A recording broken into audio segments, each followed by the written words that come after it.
Hello बच्चों, स्वागत है आपका मेरे यूट्यूब चैनल में। तो बच्चों, आज जो हमारा टॉपिक शुरू होने वाला है बच्चों, वो है हमारा आयत के ऊपर बच्चों, यानी कि रेक्टेंगल। इंग्लिश में बच्चों रेक्टेंगल कहा जाता है। तो बच्चों, हम इसमें बच्चों कुछ चीज़ों का, जो छोटी छोटी चीज़ें होती है, जो बेसिक चीज़ें होती है, उसके बारे में पढ़ेंगे बच्चों। और बच्चों, ये वीडियो जो स्पेशल तो उन बच्चों के लिए होने वाला जिन्हें इसके बारे में पता नहीं है। तो अभी आपको पता चले कौन कौन सी बातें पता नहीं है।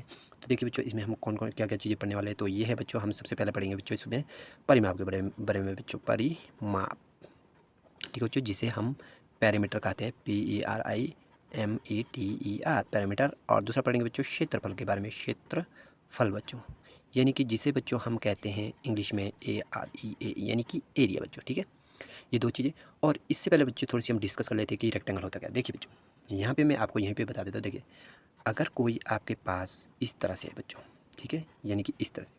देखिए बच्चों, रेक्टेंगल होने के लिए आपको इसकी दो तीन शर्तें पता होनी चाहिए। देखिए हम कौन सी इसमें बच्चों, देखिए जो रेक्टेंगल में होता है, आमने सामने की भुजा बच्चों बराबर होती है, यानी कि आमने सामने, इसके बराबर ये होगी और इसके बराबर ये होगी। यानी कि अगर मैं इसे नाम दे दूं बच्चों ABCD, तो बच्चों इसमें क्या खासियत होती है, ये होती है कि जो ये AB है ना बच्चों, यानी कि AB, देखिए AB जो है ये बराबर होगी किसके, AB किसके बराबर होगी, DC के, DC के। ठीक है बच्चों, अपोजिट साइड इसकी इक्वल होती है, ऑलवेज विल बी इक्वल। और ये जो चीज़, जो ये दो चीज़ें ना बच्चों, ये दो यानी कि आमने सामने को जो बराबर है, साथ ही साथ इसके साथ ही साथ ये दोनों क्या होती है बच्चों, पैरेलल भी होती है बच्चों। यानी कि DC हम लिख सकते हैं बच्चों, AB पैरेलल टू DC, यानी कि ये दोनों समांतर है बच्चों। यानी कि ये इस तरह से जा रही हैं, ये कभी आपस में नहीं मिलेंगी, एक दूसरे को ये कभी नहीं काटेंगे बच्चों। ये इस तरह से, मान लो इस तरह से जा रही हैं, या फिर ये इस तरह से जा रही हैं, इसकी डायरेक्शन अभी इस तरह से, तो इस तरह ये कभी भी जो है इस तरह से नहीं जाएगी, इस तरह से नहीं जाएगी, ये बिल्कुल जाएगी। इनके बीच में डिस्टेंस जो है बराबर ही रहेगा, चाहे ये अनंत तक भी जाए, इनफाइनाइट तक भी जाए। ये चीज़ होती है बच्चों। इसी तरह से बच्चों इन दो साइड को भी बच्चों, ये दोनों जो अपोजिट साइड है ना बच्चों, ये अपोजिट साइड, देखिए बच्चों इसको रिप्रेजेंट, इसे जो आप मेंशन करने का तरीका ये बच्चों, ये दोनों आपस में बराबर है तो इसमें डबल टिक लगाएं, और इसमें जो है बच्चों ये आमने सामने की सिंगल टिक लगाएं। चाहे तो आप यहाँ डबल लगा सकते हैं, फिर यहाँ सिंगल लगाना पड़ेगा, यानी कि आपको बस एक जैसे साइन यूज़ करने हैं। तो देखिए बच्चों, यही चीज़ जो है, यही जो शर्त है बच्चों, यही जो कंडीशन है, यही इन दो साइड में भी अप्लाई होता है। यानी कि जो AD है बच्चों, AD ये इक्वल होगी आपकी BC के, साथ ही साथ जो AD है आपकी समांतर भी होगी BC के, यानी कि पैरेलल भी होगी बच्ची। ठीक है, AD will be parallel to BC, ये भी होता है बच्चों। अब चलते बच्चों आगे। नंबर एक बात ये होगी बच्चों। दूसरी बात, इसका जो अंदर का कोण होता है ना बच्चों, प्रत्येक कोण, यानी कि प्रत्येक कोण जो होता है बच्चों, वो कितने डिग्री का होता है, 90 डिग्री का। यानी कि प्रत्येक कोण जो होगा वो आपका 90 डिग्री का होना चाहिए, तभी आप इसे क्या कहेंगे, एक आयत कहेंगे। आमने सामने की भुजा बराबर और समांतर, नंबर एक तो बराबर, दूसरी समांतर।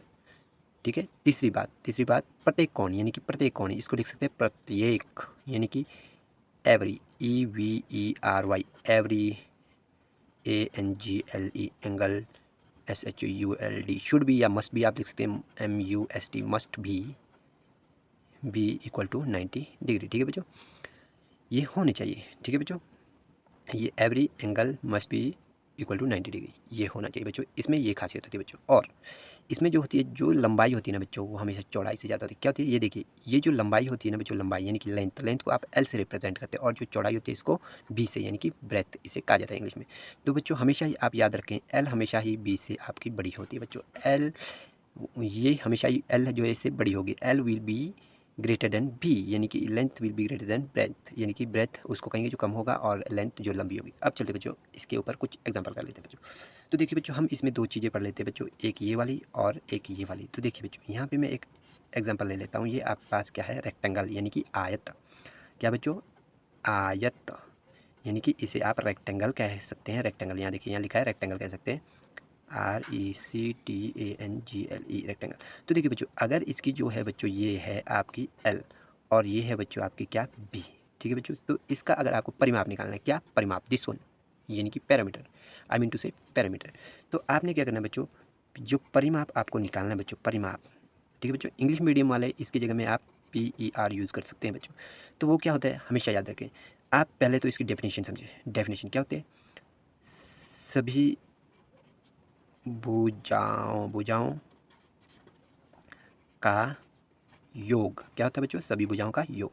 और इसे किस तरह से समझेंगे, ये होता है sum, SUM, sum of all sides, SIDES बच्चों। यानी कि किसकी साइड, जो भी आपके पास शेप दी होगी। अभी हम फिलहाल we are talking about rectangle.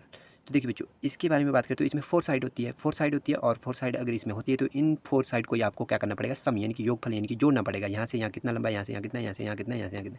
परी का मतलब होता है पूरा, माप का मतलब होता है नापना, पूरा नापना है। यहाँ पे आप खड़े रहे, इंच टेप से नाप दिया आप, यहाँ से यहाँ कितना है, यहाँ से यहाँ कितना है, यहाँ से यहाँ कितना है, यहाँ से यहाँ कितना है, और टोटल लंबाई आपने बता दी कि इसमें कितना है। अगर मान लो आपको इसके इधर जंगड़ा लगाना है, इसमें की तार लगानी है आपको, ठीक है, तो आपको कितनी लंबी तार चाहिए, तो आपको यहाँ से नापना पड़ेगा ना। फिर आप दुकान में जाएंगे, फिर बोलोगे भाई इतनी लंबी तार दो मुझे, तो वही यहाँ पे लगने वाली है बच्चों। इसी को कहा जाता है परिमाप। तो आप क्या करेंगे, इसको जोड़ेंगे, इसको जोड़ेंगे, इसको जोड़ेंगे, इसको जोड़ेंगे। तो बच्चों मैंने एक चीज़ बताई, ये दोनों आपस में बराबर होती है, ये दोनों आपस में बराबर होती है। तो देखिए बच्चों, अगर ये एल है तो ये भी एल होगी, अगर ये बी है तो ये भी होगी, कोई डाउट नहीं। तो आगे चलते बच्चों, अगर परिमाप अपने निकालना तो अब देखिए फॉर्मूला देखिए बच्चों, परिमाप शॉर्ट में लिख देता बच्चों। परिमाप के लिए आप क्या करेंगे, देखिए एल प्लस बी, ये क्या है, ये भी एल है, ये भी बी है, तो करेंगे L plus B plus L plus B, ठीक है बच्चों। देखिए ये भी होता है, ये भी होता है, लिख देता हूँ बच्चों आपको समझने के लिए। यहाँ देखिए, तो सभी भुजाओं का योग मतलब 4 भुजाएं हैं, 4 को जोड़ना पड़ेगा, तो आप लिखेंगे बच्चों L plus B plus L plus B. तो देखिए बच्चों, इसमें देखिए बच्चों एल कितने बार है, 2 बार है, तो आप लिख सकते हैं बच्चों 2L, और बी कितने बार है, बी भी 2 बार है, तो लिख सकते हैं आप 2B। तो देखिए बच्चों, इन दोनों से आप कॉमन निकाल लीजिए, यानी कि उभयनिष्ठ इन दोनों में क्या है, ये 2 है बच्चों, बाकी एल प्लस बी अंदर रहेगा बच्चों। देखिए ये फॉर्मूला, अगर किसी को परिमाप का फॉर्मूला याद नहीं है तो बच्चों आप इस तरह से कर सकते हैं बच्चों, कोई गलत नहीं होगा, बिल्कुल एग्जैक्ट 100% सही आंसर आने वाला है। तो देखिए बच्चों, और दूसरा भी इसका तरीका है बच्चों। देखिए दूसरा तरीका क्या, आप देखिए, आपको आयत का पता है, आपको सिर्फ इसमें याद क्या रखना है, भुजाओं का योग या फिर सम ऑफ ऑल साइड, ये आपको याद रखना है। तो देखिए बच्चों, इसको कैसे करते हैं, यहाँ से देखिए, यहाँ से यहाँ लंबाई है, यहाँ से यहाँ चौड़ाई है। अब यहाँ पे देखिए, यहाँ से यहाँ लंबाई है, यहाँ से यहाँ चौड़ाई है, और जो ये लंबाई है ये इसके बराबर है, और ये जो चौड़ाई है ये इसके बराबर है, ठीक है बच्चों। ये लंबाई इसके बराबर, ये चौड़ाई इसके बराबर। तो देखिए एक लंबाई एक चौड़ाई सेम है, इधर भी एक लंबाई एक चौड़ाई। तो आप क्या करें, इन दोनों को सिर्फ जमा करें और 2 से गुणा करें, क्योंकि बच्चों ये एक लंबाई एक चौड़ाई, ये कितने बार आ रहा है, यहाँ पे भी लंबाई ये भी चौड़ाई, यानी कि 2 बार आ रहा है बच्चों। देखो लंबाई चौड़ाई लंबाई चौड़ाई, यानी कि 2 बार आपको आ रहा है। तो देखिए आपका काम यहाँ से यहाँ तक नाप ले आप। देखिए ऐसे समझ लीजिए, आपने आधा नापा तो दोनों का पता चल जाएगा, 2 से गुणा करेंगे। जैसे मान लो मेरे हाथ को आपने नाप लिया, तो उतना ही मेरा दूसरा हाथ भी होता है बच्चों। एक को आप एक का नाप लेंगे, आप 2 से गुणा करेंगे। वैसे बच्चों यहाँ से यहाँ तक आपने नापा और 2 से गुणा कर दिया। तो देखिए बच्चों, यहाँ से यहाँ क्या करेंगे, नापा, ये कितनी लंबी है, एल है, एल है, ये कितना है, ये बी है, प्लस कर दिया, दोनों को जमा कर दिया आपने। बस यहाँ से यहाँ तक की आपको लंबाई लेंथ पता चल गई, यहाँ से यहाँ तक की। अब इसे 2 से गुणा कर दिए, क्योंकि यहाँ और यहाँ भी इतना ही है जितना ये है, तो आप इसे क्या करिए 2 से गुणा। इस तरह से बच्चों आपको परिमाप का फॉर्मूला बनता है। अब चलते बच्चों आगे, ये हो गया बच्चों परिमाप का फॉर्मूला है। तो उम्मीद करता हूँ आपको समझ आएगा अच्छे से बच्चों, मैंने कोशिश की। अगर आपको समझ ना आए तो बार बार मेरा वीडियो को देखें। तो आगे चलते बच्चों, आगे क्या होता है बच्चों, आगे हम पढ़ते बच्चों किसके बारे में, क्षेत्रफल के बारे में। देखिए बच्चों, क्षेत्रफल जिसे इंग्लिश में बच्चों एरिया AR से डिनोट किया जा सकता है। तो इसके बारे में क्या होता है बच्चों, इसमें क्या होता है, यानी कि आपको 2 साइड को मल्टीप्लाई करना होता है। देखिए बच्चों, हिंदी में अगर कहें तो लंबाई गुणा चौड़ाई आप कर सकते हैं बच्चों, ठीक है, लंबाई गुणा चौड़ाई कर दिया आपने, ठीक है। अगर इंग्लिश में आपको करना है बच्चों, तो इंग्लिश में जो एरिया है, यानी कि इंग्लिश में आपको लिखना है, तो आप L इंटू भी आप लिख सकते हैं बच्चों। और इसी को बच्चों आप you can write this as LB, only LB, ठीक है बच्चों। LB का मतलब यानी कि L और B गुना हुए हैं, ये ना ही गोंद से, ना फेविकोल से, ना फेविक्विक से चिपके हैं।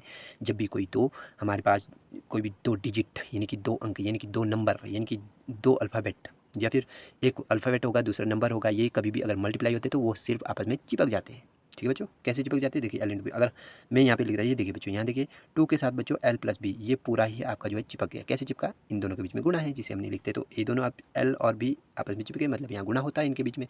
तो ये समझे बच्चों। अगर 2 के साथ अगर आपको L को गुणा करना है तो आप क्या करें बच्चों, 2L डायरेक्टली लिख देंगे, चिपक गए ना बच्चों। अगर तो यहाँ पे 2 की जगह में 3 होता तो आपका आंसर क्या था, 6 आता, पर यहाँ पे तो L है तो आप 2L लिख देंगे, ठीक है। तो ये समझे बच्चों। तो ये होता है बच्चों क्या, क्षेत्रफल। और अब हम इसको समझते बच्चों, आपको क्षेत्रफल किसमें लिखना होता है बच्चों।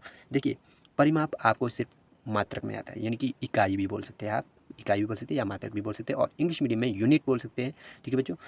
और जो ये क्षेत्रफल होता है बच्चों, ये हमेशा बच्चों आपको याद रखना है, जो भी होगा, चाहे किलोमीटर होगा, मीटर होगा, सेंटीमीटर होगा, इंच होगा, फुट होगा, जो भी होगा, उससे पहले स्क्वायर का यूज़ करना है, यानी कि स्क्वायर का, हिंदी मीडियम वाले वर्ग का प्रयोग करना है। जैसे आपका मान लो मीटर में, तो आप क्या लिखेंगे, वर्ग मीटर बच्चों। क्षेत्रफल किसी भी चीज़ का, किसी भी शेप का आपको क्षेत्रफल निकालना तो आपको वर्ग मीटर लिखना पड़ेगा। और इंग्लिश मीडियम वाले को अगर मीटर में दिया है, जैसे मान लो लंबाई मीटर में दी है तभी, अगर नहीं दिया है कुछ भी तो आपको सिर्फ ओनली आपको मात्रक लिखना है या फिर इकाई लिखना है। और इंग्लिश मीडियम वाले इसमें लिखेंगे बच्चों SQ, यानी कि पूरी स्पेलिंग लिख देता मैं, SQUAR, स्क्वायर यूनिट, UNIT बच्चों, ये लिखना पड़ता है आपको, स्क्वायर यूनिट, ठीक है बच्चों। और इसी चीज़ को इस तरह से भी लिख सकते हैं, IT यूनिट, यहाँ पे स्क्वायर लगा लिया, ठीक है बच्चों, इसी की पावर में 2 लगा दिया तो स्क्वायर हो गया। या इसे शॉर्ट में भी लिख सकते हैं बच्चों, SQ यूनिट, UNIT, ठीक है बच्चों, समझ गए बच्चों, उम्मीद करता हूँ आप समझ गए होंगे। और जो परिमाप होता है ना बच्चों, परिमाप में ऐसा कोई भी फंडा नहीं होता है, आपको स्क्वायर नहीं लगाना, बस जस्ट लिखो। अगर किलोमीटर तो किलोमीटर लिखो, मीटर है तो मीटर लिखो, सेंटीमीटर है तो सेंटीमीटर लिखो, फुट है तो फुट लिखो, बस ऐसा कुछ भी नहीं है, वर्ग नहीं लगाना। सिर्फ क्षेत्रफल में, चाहे वो किसी का भी क्षेत्रफल हो, किसी का भी इस दुनिया में, तो हमेशा ही वो क्या होता है बच्चों, स्क्वायर में होता है, यानी कि इसी को ही हिंदी में वर्ग कहा जाता है, वर्ग मीटर। ठीक है बच्चों, अगर मीटर नहीं दिया, कुछ नहीं दिया, जैसे मान लीजिए ये आपके पास एक रेक्टेंगल, देखिए बच्चों, ये मान लीजिए 2 है, ये मान लीजिए 6 है, तो इसका आपको अगर एरिया निकालना है, आप क्या करते हैं बच्चों, बस इन दोनों को सिंपली क्या करेंगे, इन दोनों को देखिए, एल क्या है यहाँ पे, एल है बच्चों यहाँ पे ये, और बी है बच्चों आपके पास ये, बी है। तो आपको क्या करना है, क्षेत्रफल अगर निकालना है, लंबाई गुना चौड़ाई, लंबाई हमेशा लंबी होती है, चौड़ाई हमेशा कम होती है, तो लंबाई गुना चौड़ाई यानी कि एल इंटू बी। एल कितना है देखिए, आप लिखेंगे एल इंटू बी, वैल्यू भरेंगे, एल की है 6, बी की है 2, 6 इंटू 2 कितना हो गया बच्चों, 12 यानी कि 12, 6 टू द 12 हो गया। अब देखिए इसमें ना ही सेंटीमीटर लिखा है, ना किलोमीटर लिखा है, ना मीटर लिखा है, तो आप इसके पीछे क्या जोड़ेंगे बच्चों, ये अगर एरिया है तो आप S Q unit T, UNIT। अगर आपको हिंदी मीडियम वाले तो आप क्या लिखेंगे, वर्ग मात्रक, मात्रक मात्रक, या फिर वर्ग इकाई आप लिख सकते हैं, इकाई। ठीक है बच्चों, इस तरह से आप लिखे बच्चों। और जो परिमाप होता है बच्चों, इसमें ऐसा कुछ भी नहीं होता है, इसमें ऐसा कुछ भी नहीं होता है। आप देखिए इसी का परिमाप निकाल लेते हैं। मैंने कहा अगर ये 6 है तो ये भी 6 होगी, ये 2 है तो, क्योंकि आमने सामने की बराबर होती है, opposite side are always equal. तो देखिए इसका अगर परिमाप निकालना है आपको, परिमाप हम निकाल के देखेंगे, तो देखिए बच्चों ये है 6 और ये कितने, देखिए मैंने क्या कहा था, इन दोनों को आप क्या करें, जमा करें और 2 से गुणा कर दें। तो देखिए बच्चों यहाँ कर देता हूँ, 6 और 2, 6 जमा 2 और गुणा कर दिए 2 से, बात खत्म। क्यों, क्योंकि 6 भी यहाँ पे दूसरी बार भी आएगा, 2 भी आएगा। देखिए यहाँ से यहाँ, यहाँ से यहाँ तक जितनी लंबाई है उतनी यहाँ से यहाँ तक, इसलिए आप क्या करें, एक बार जमा कर दें, 2 से गुणा कर लें। तो देखिए बच्चों 2 लिखा और 6 2 हो गया बच्चों आपका 8। देखिए बच्चों 6 + 2 इक्वल टू 8, 8 टू ज़ा कितना हो गया बच्चों, 16। तो इसमें देखिए बच्चों आपको सिर्फ ओनली यूनिट, UNIT यूनिट, या फिर हिंदी मीडियम वाले इसमें मात्रक या इकाई आप यूज़ कर सकते हैं, इकाई। ठीक है बच्चों, इसमें उम्मीद करता हूँ बच्चों आपको इस वीडियो में कोई डाउट नहीं होगा।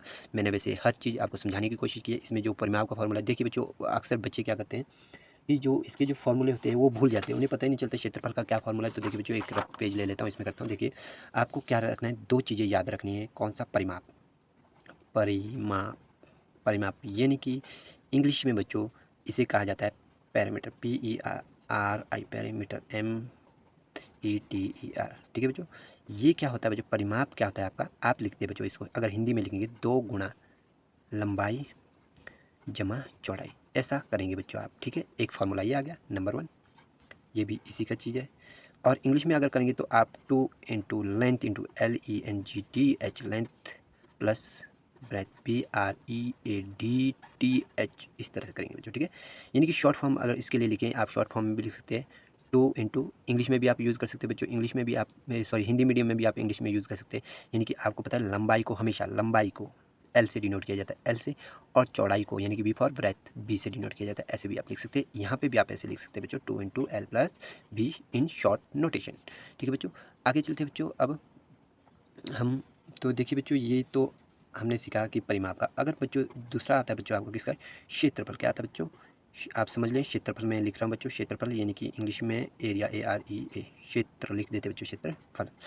तो देखिए बच्चों इसका फॉर्मूला क्या होता है, आपको कुछ नहीं बच्चों, लंबाई गुणा चौड़ाई। ठीक है बच्चों, और इंग्लिश में लंबाई को क्या कहा जाता है बच्चों, इंग्लिश में लंबाई को आपको एल से डिनोट किया जाता है, और गुणा चौड़ाई, सॉरी बच्चों एल इंटू बी बच्चों, एल इंटू बी। तो देखिए बच्चों ये इस तरह से होता है, और इसी चीज़ को एल इंटू बी इस तरह से भी लिखा जाता है बच्चों, एल इंटू बी। तो ये बच्चों, और ये हमेशा आपका किस में होगा बच्चों, UNIT, यूनिट में, किलोमीटर तो किलोमीटर, यानी कि मात्रक, मात्रक लिख देता हूँ, मात्रक, मात्रक या फिर इकाई। ठीक है बच्चों, और ये हमेशा आपका किस में होता है, वर्ग, वर्ग, मात्रक, मात्रक या फिर इकाई, और ये होता है SQ, यूनिट, UNIT, या फिर आप इसे लिख सकते हैं UNIT यूनिट, और इसमें स्क्वायर लगाएं आप। ठीक है बच्चों, जो भी आपकी यूनिट होगी उसमें आप स्क्वायर लगा लें, बस बात खत्म। क्षेत्रफल हमेशा आपका ये होता है बच्चों। देखिए ये 2 चीज़ें बताई बच्चों मैंने, इससे 2 फॉर्मूले आपको निकल कर आते हैं, जो ही बहुत इंपॉर्टेंट है। इसमें आप डिफरेंस समझ लें अच्छे से, बार बार वीडियो को देख लें, इसमें क्या दिक्कत है, यानी कि इसमें क्या सिमिलरिटी है, क्या डिफरेंस है, ये आप अच्छे से देख लें। तो उम्मीद करता हूँ बच्चों आपको मेरा वीडियो पसंद आया होगा बच्चों। अगर आपको पसंद आया तो मेरे वीडियो को ज़्यादा से ज़्यादा लाइक करें, शेयर करें और सब्सक्राइब भी करें बच्चों, अपने दोस्तों में भी बुलाएं। तो इसी के साथ हम आज का वीडियो यहीं पर समाप्त करते हैं, मिलते हैं नेक्स्ट वीडियो में। तब तक के लिए ta-ta, bye bye and good night.